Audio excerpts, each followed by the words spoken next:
विश्वानिदेव सवितर्दुरितानि परासु यद्भद्रं तन्नयासु शान्ति शान्ति शान्ति कल्याणानां निधानं कलिमलमथनं पावनं पावनानां पाथेयं जन्ममुक्षौ सपदि परपदप्राप्तये प्रस्थितस्य विश्रामस्थानमेकं कविर्वचसां जीवनं सज्जनानां बीजं धर्मद्रुमस्य प्रभवतु भवतां भूतये रामनाम यस्यांघ्रे च विभाति भूधरसुता देवापगामस्तके भाले बालविधुर्गले च गरलं यस्योरसुव्यालराट् सोऽयं भूतिविभूषणः सुरवरः सर्वाधिपः सर्वदा शर्वः सर्वगतः शिवः शशिनिभः श्रीशङ्करः पातु माम् मूकं करोति वाचालं पङ्गुं लङ्घयते गिरिं यत्कृपातमहं वन्दे परमानन्दमाधवम् वसुदेवसुतं देवं कंसचाणूरमर्दनम् देवकी परमानन्दं कृष्णं वन्दे जगद्गुरुम् नमो ब्रह्मण्यदेवाय गोब्राह्मणहिताय च जगद्धिताय कृष्णाय गोविन्दाय नमो नमः। नारायणं नमस्कृत्य नरं चैव नरोत्तमं देवीं सरस्वतीं व्यासं ततो जयमुदीरये। सरस्वती वर प्राप्ता प्रज्ञा भारती जी, मानस कथाकार आदरणीय रवि शास्त्री जी, महुआ से पधारे हुए संत श्री मुरारी बापू के अंतेवासी श्री गोपाल शास्त्री जी, आज इस सारे कार्यक्रम के आयोजकों में जो मुख्य लोगों ने भाग लिया उनमें श्री हर्षद भाई शाह, श्री दलसुख भाई देसाई, जसू भाई मेहता, श्री कृष्ण जी मल, प्रकाश भाई मेहता, महेश भाई मेहता, श्री रामेश्वर जी काबरा और उनके सहयोगीगण, सभी संस्थाओं के अधिकारीगण, परम उदार हमारी सभी संस्थाओं के समन्वय सेवा ट्रस्ट के मुख्य सेवक सहायक श्री मदन लाल जी डालमिया महोदय, बंधुओं और मातृशक्ति, बड़े सुंदर चिंतन दो विद्वान वक्ताओं के द्वारा आप श्रवण कर रहे थे। रवि शास्त्री जी ने आपको कहा भगवान आपके यहां स्वयं आने को तैयार है, किंतु आह्वान करने की आवश्यकता है, अपने मन की भूमिका के निर्माण की आवश्यकता है। बलिदान के द्वारा मानव अपने जीवन में कैसे शक्ति जागृत कर सकता है, ये अपने प्रवचन के पर्यवसान में प्रज्ञा भारती जी ने आपको बताया। हम सब जो चर्चा श्रवण कर रहे हैं लगभग उन्हीं सब तत्वों और सिद्धांतों से जुड़ी हुई है जहां परमात्मा को पहचानने के लिए सूर्य और नक्षत्र भी अक्षम हो जाते हैं। श्रीमद् भगवद गीता के 15वें अध्याय में जो चर्चा हम सब लोग विचारात्मक कर रहे हैं, किसी अध्याय पर 5-7 दिन की चर्चा बहुत अपूर्ण चर्चा है, इसलिए पहले दिन ही मैंने आपसे निवेदन कर दिया था कि हम सब लोग उस अध्याय के माध्यम से भगवान श्री कृष्ण और श्रीमद् भगवद गीता का विहंगम दर्शन करने का यत्न करेंगे। मन की वृत्तियों को पुनः समाहित करने के लिए एक क्षण भगवान का पवित्र नाम लें और फिर अग्रिम श्लोकों पर थोड़ा सा चिंतन किया जाए। श्री राम जय राम जय जय राम,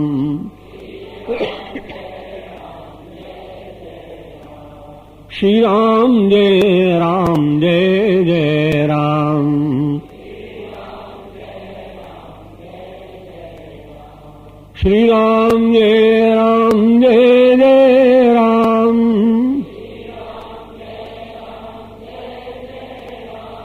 श्री राम जय राम जय जय राम,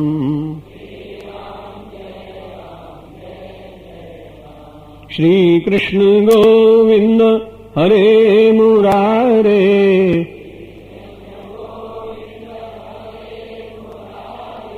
हे नाथ नारायण वासुदेव,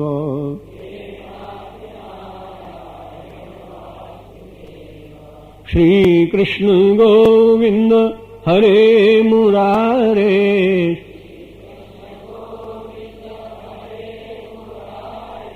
हे नाथ नारायण वासुदेव।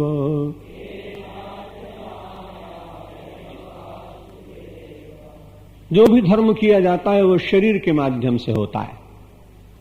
यदि मानव को मानव का शरीर प्राप्त न हो तो जीवन का कोई भी श्रेष्ठ कार्य संपन्न नहीं कर सकता है। और इसलिए शरीर को हमारे यहां कुछ महात्माओं ने, संतों ने साधना का आदि कारण भी स्वीकार किया है। शरीर माध्यम खलु धर्म साधना। धर्म की जितनी साधनाएं हैं वे शरीर के द्वारा ही हुआ करती हैं।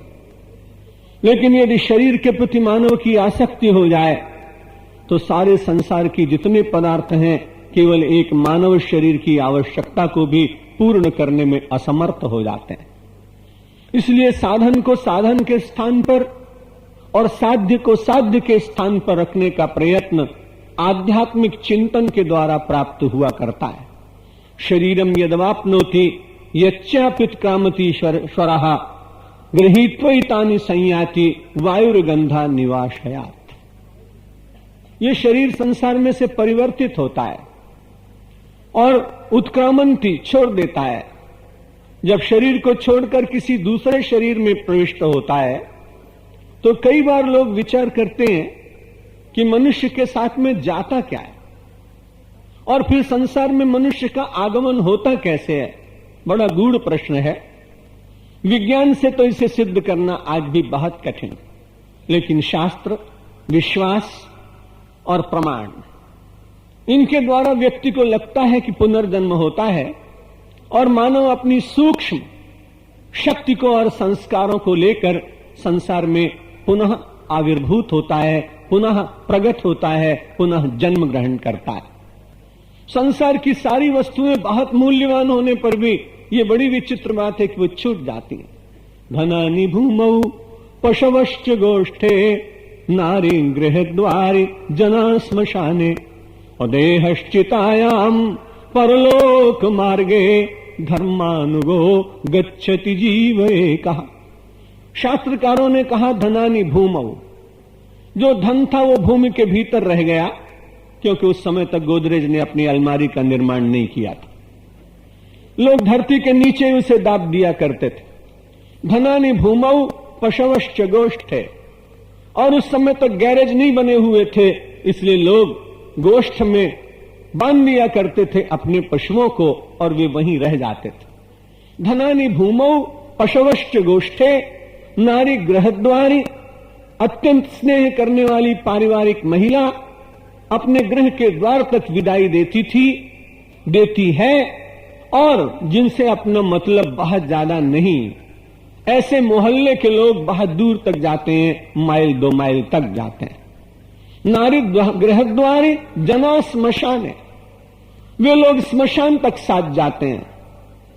और जिस देह के लिए न मालूम कितने केमिस्ट शॉप्स खाली कर दी, न मालूम कितने कॉस्मेटिक्स लगा डाले, वो सारा देह कहां तक साथ देता है? देहश्चितायाम।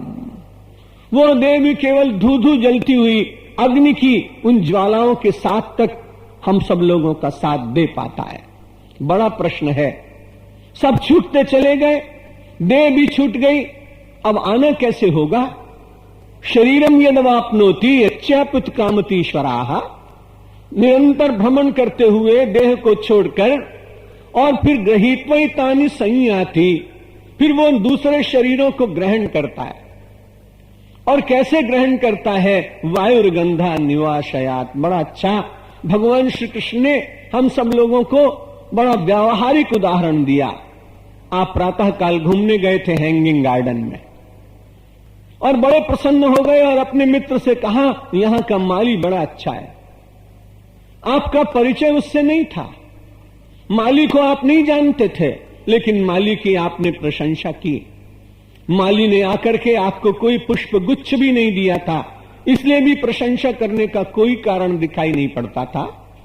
लेकिन आपने प्रशंसा की कि उसने यहां गुलाब के फूल लगाए और देखो ये गंध मेरी नासिका का स्पर्श कर रहे, गुलाब की सुगंध आ रही है।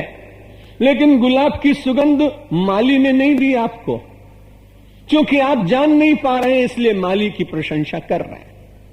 उस सुगंध को लाने में सबसे बड़ा कारण कौन सा है?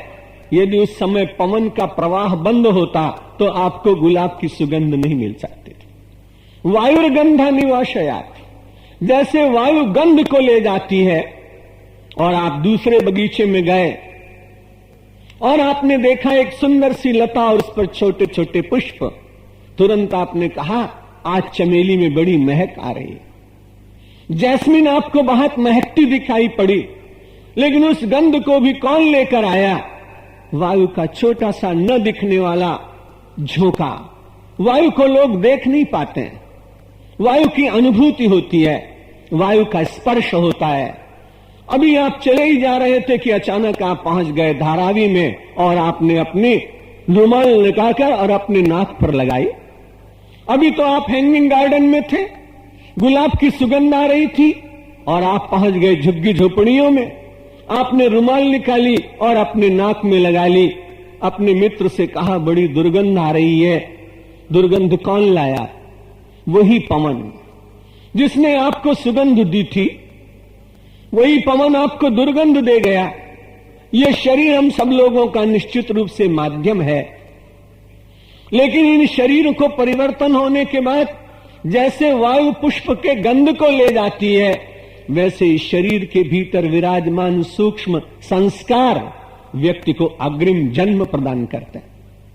बड़ी वैज्ञानिक बात है, क्योंकि वायु भी दिखाई नहीं पड़ती है, अनुभूति में आती है। वैसे ही संस्कार भी किसी यंत्र के द्वारा देखे नहीं जा सकते हैं। संस्कारों का परिचय मानव को अनुभूति से होता है। दो व्यक्ति सामने बैठे, कैसे मालूम पड़ेगा कि एक व्यक्ति भला है और एक व्यक्ति बुरा है? पहचान केवल एक ही होगी, यदा यदा मुंचति वाक्यमाणम तदा तदा याति कुल प्रमाणम। दो व्यक्ति बैठे हुए हैं, आपका कोई परिचय नहीं है, क्योंकि उसके मस्तक पर कोई ऐसा चिन्ह नहीं है कि मालूम पड़ जाए कि ये सदाचारी, और दूसरे के मस्तक पर कोई ऐसा प्रमाण नहीं है कि ये कदाचारी। लेकिन यदा यदा मुंचति वाक्यमाणम, लेकिन जब वो बोलना प्रारंभ करता है, तब उसकी वाणी से, उसकी भाषा से, उसके शब्दों से, उसके संस्कार से, उसकी अभिव्यक्ति से, उसके चिंतन के बहिर्गमन से ततो ततो याति कुल प्रमाणम, तदा तदा याति कुल प्रमाणम। उस समय व्यक्ति को उसके कुल का प्रमाण ज्ञात हो जाता है। इसी तरह से अपना ये शरीर जब संसार से चला जाता है तो किसी से मत पूछिए कि हम कहां जा रहे हैं। ये तो आपका अंतःकरण स्वयं बता देगा कि आप कहां जा रहे हैं। आप अपने मारुति गाड़ी में बैठकर जब चलते हैं तो आपको पता होता है कि आप स्टीयरिंग घुमा रहे हैं और किधर घुमाकर कहां ले जा रहे हैं, यह आपको ज्ञात होता है। आपके साथ बैठे हुए मित्रों को भी आप बता देते हैं कि अमुक स्थान पर हम चल रहे हैं, इसलिए उन दो चार मित्रों को भी ज्ञात हो जाता है। आध्यात्मिक यात्रा की ये कठिनाई, आप किसी को ये बता नहीं पाएंगे कि आप कहां जा रहे हैं, लेकिन आपका अंतःकरण निश्चित रूप से आपको बता देगा कि आपका कहां प्रस्थान होने के बाद फिर से आगमन कहां होने वाला है। छिपा लें आप, एक अलग बात है, लेकिन आपका मन बार बार कहता है, क्योंकि यदि आपने धर्मानुगो गच्छति जीव एक कहा, धर्म का आचरण किया है, तो निश्चित बात है कि आपको ज्ञात होगा कि वो धर्म मेरी सहायता करेगा। पुत्र मित्र कलत्र धन, ये मानव के पुनरागमन में सहायक नहीं है। व्यक्ति का अपना आचरण ही सहायक है, क्योंकि पुत्र और मित्र तो केवल इतना ही कर सकते हैं कि आपके सर के ऊपर बोझा रखा हो तो आपका मित्र उसे उतरवा दे। पुत्र आपने कोई कर्जा किया हो, उस ऋण को मेहनत करके और जिससे आपने ऋण लिया हो आप न उतार सके हो, तो पुत्र वहां जाकर कहे मेरे पिता ने ऋण लिया था, मैं उसे अदा करने के लिए आया। पुत्र अपने पिता के ऋण को समाप्त कर सकता है, मित्र अपने मित्र के बोझ को कम कर सकता है, लेकिन कोई मित्र और कोई पुत्र ये कहे कि मैं आपको आपके बदले धर्माचरण करके और आपको बहुत अच्छे स्थान पर जन्म दिला दूंगा, ये संभव नहीं। व्यक्ति की यात्रा व्यक्तिगत यात्रा है, इसलिए व्यक्ति को बहुत सावधान रहना चाहिए। शरीरम यद्वाप्नोति यच्चापुत्कामति शरः गृहीत्वैतानि संयाति वायुर्गंधा निवाशयात्। जैसे गंध के द्वारा गंध को प्राप्त करने के लिए वायु माध्यम है, वैसे ही जीवन को प्राप्त करने के लिए व्यक्ति के संस्कार और व्यक्ति की चेतना, सत्य के साथ संबंध, शाश्वत का चिंतन, अशाश्वत में रहते हुए शाश्वत की खोज, क्योंकि अशाश्वत में तो व्यक्ति रह नहीं सकता। जो सत्य परमात्मा है वो तो निर्गुण, निराकार, अव्यय, अगोचर, अव्यक्त है। इसलिए व्यक्ति को संसार में तो आना ही पड़ेगा, लेकिन संसार में आने के बाद आध्यात्मिक चिंतन और सत्संग करने के बाद एक निर्णय लेना पड़ता है। रहना है तो संसार में, लेकिन मिलना है संसार के निर्माता से। रहना है जगत में, लेकिन मिलना है जगदीश्वर से। बस केवल इतना ही दृष्टिकोण इन आध्यात्मिक मंथनों के द्वारा नवनीत के रूप में व्यक्ति को प्राप्त हुआ करता है। और उसके बाद श्रोत्रम चक्षुस्पर्शनम च रसनम घ्राणमेव च अधिष्ठाय मनश्चायम विषयानुपसेवते। भगवान ने कहा यदि आपका मन न हो तो आप बहुत बड़े श्रेष्ठ व्यक्ति हैं। इसीलिए भजन करते करते, साधना करते करते किसी महात्मा ने पूछा अपने साधक से, आप क्या कर रहे हैं? उसने कहा मैं मनन कर रहा हूं। उस दिन गुरुदेव बड़े प्रसन्न हुए। रोज तो तुम ध्यान करते थे, रोज तुम पूजा करते थे, रोज तुम आराधना करते थे, रोज तुम उपासना करते थे, आज तुम मनन कर रहे हो, मैं बड़ा प्रसन्न हूं। गुरुदेव के चरण स्पर्श करके उसने कहा महाराज मैंने कोई गलत शब्द का प्रयोग कर दिया क्या? क्योंकि उपासना और आराधना तो ज्यादा श्रेष्ठ है, उनसे आप कभी प्रसन्न हुए? आपने ऐसा नहीं कहा। आज आप प्रसन्न क्यों हो गए? गुरुदेव ने कहा आज मुझे प्रसन्नता इसलिए है कि मनन करते हुए तू एक ऐसे स्थान पर पहुंच जाएगा जहां मन न। मनन करिए तो मनन करने में क्या होगा? मन नहीं रहेगा। भगवत गीता कहती है और सारे शास्त्र कहते हैं श्रोत्रम चक्षु स्पर्शनम च रसनम घ्राणमेव च। शब्द, स्पर्श, रूप, रस, गंध, इन पांचों के बीच में आदमी जीता है। लेकिन बहुत अच्छी बात यह है कि इन सब वस्तुओं के बीच में रहता हुआ ये पूरी तरह से उसका रस कभी ग्रहण करता है और कभी नहीं भी करता।